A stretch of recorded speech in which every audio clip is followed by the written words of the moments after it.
Hello guys, good evening.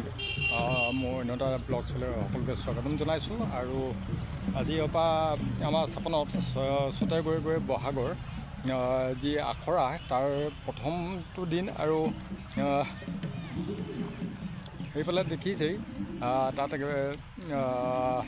Bihu নাচ শিকোৱা হৈছে আৰু মানে আখৰা আৰু ঢোল বাদনৰ আখৰা তাৰ ভিতৰলৈ যাওঁ বলক।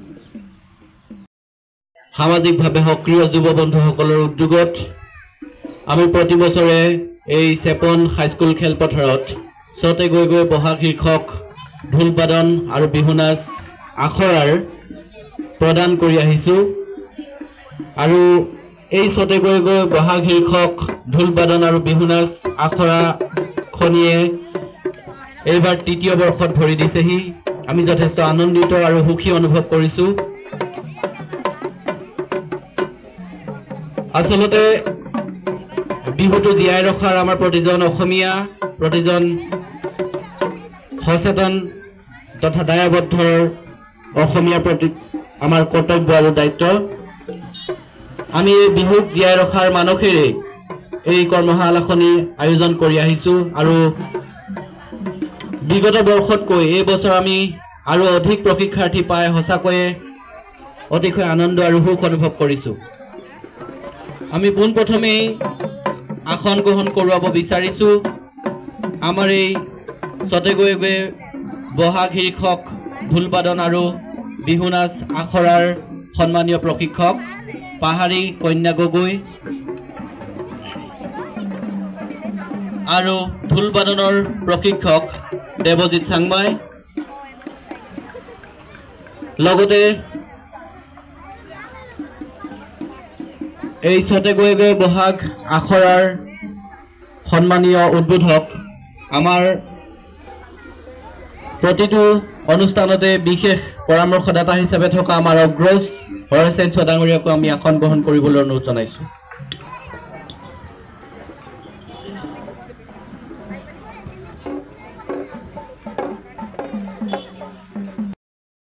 আৰু আজি এই কৰ্মশালাখনিয়ে তৃতীয় বৰ্ষত ভৰি দিছেহি।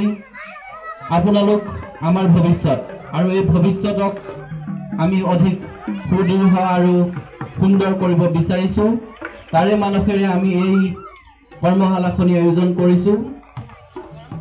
কৰ্মশালাখনিৰ প্ৰশিক্ষক আমি যোৱা বছৰৰ দৰে একেই ৰাখিছোঁ, কাৰণ যোৱা বছৰত যিসকল প্ৰশিক্ষাৰ্থীয়ে অকণমান হ'লেও শিকিব পাৰিছে বা কিবা খুঁত ৰৈ গৈছে, একেই প্ৰশিক্ষাৰ্থীসকলৰ পৰা যাতে তেওঁলোকে তাৰ পাছৰখিনি শিকিব পাৰে তাৰ প্ৰতি লক্ষ্য ৰাখিয়ে আমি এই সিদ্ধান্ত লৈছোঁ।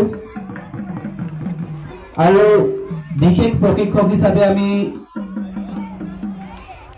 নিমিষা দিহিঙীয়া আমাৰ দুয়োবাই বিহু কুঁৱৰী 2014 আৰু লতাশিল বিহু কুঁৱৰী আমি নিমন্ত্ৰণ কৰিছোঁ। তেওঁ অহা 28 তাৰিখৰ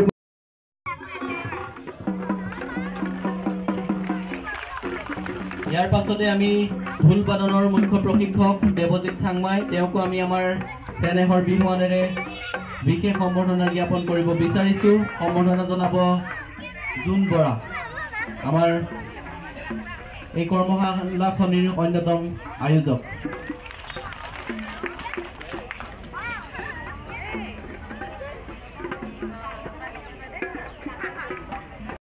যুৱকীয়া উল্লেখ জনাব বিচাৰিছোঁ আমাৰ এই কৰ্মশালাখনিৰ সন্মানীয় উদ্বোধক ডাঙৰীয়া সন্মানীয় হৰেন দেৱক আৰু সম্বৰ্ধনা জনাব সুৰজিৎ গগৈ।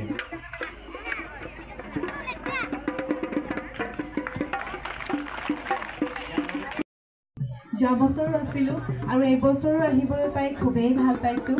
আৰু যিসকলে যোৱা বছৰ শিকিছিলে, এই কৰ্মশালাত অংশগ্ৰহণ কৰিছিলে, তেওঁলোকক আজি লগ পাইছোঁ, খুবেই ভাল লাগিছে। আৰু নতুন অকণমানিবোৰো আহিছে শিকিবলৈ, হয়নে নহয়? ভাল লাগিছে শিকিবলৈ যে ওলাই আহিছে। অভিভাৱকসকলকো ধন্যবাদ জ্ঞাপন কৰিছোঁ। আচলতে এনেকৈ সকলোৱে ওলাই আহি আমি বিহুটিক জীয়াই ৰাখিব লাগিব, প্ৰত্যেকজন অসমীয়াৰে দায়িত্ব, নহয় জানো? গতিকে আজিৰ পৰা মই আপোনালোকৰ মাজত উপস্থিত থাকিম, তোমালোকক বিহু নাচ শিকাম আৰু আশা কৰোঁ তোমালোক সকলোৱে ভালকৈ শিকিবা। আচলতে বিহু শিকিবলগীয়া বস্তু নহয়, বিহু আখৰা কৰিবলগীয়াহে হয়, কাৰণ বিহু আমি সকলোৱে নাচিবলৈ জানো, হয়নে নহয়? আগতে চোতালত নাচিছিলে, আগৰ সময়ত গছৰ তলত নাচিছিলে, কিন্তু বৰ্তমান কি হ'ল, এতিয়া মঞ্চত হ'ল। মঞ্চ হোৱাৰ লগে লগে প্ৰতিযোগিতা হ'ল। প্ৰতিযোগিতা হোৱাৰ লগে লগে কিছুমান নিয়ম বান্ধি দিলে যে এনেকৈ নাচিব লাগিব, এনেকৈ মঞ্চটো এনেকৈ পৰিৱেশন কৰিব লাগিব, তেনেকুৱা কিছুমান সৰু সৰু নিয়ম আহি পৰিলে। গতিকে সেইবোৰ আমি ভালদৰে মানিব লাগিব। লগতে আমাৰ ভংগীমাবোৰ থাকে, শুদ্ধ ৰূপত ফুটি তুলিবলৈ হ'লে আমি বিহু আখৰা কৰিব লাগিব। গতিকে এই বিহু আখৰা আটাইতকৈ প্ৰয়োজনীয় প্ৰতিযোগী হিচাপে যদি আমি প্ৰতিযোগিতাত অংশগ্ৰহণ কৰোঁ, হয়নে?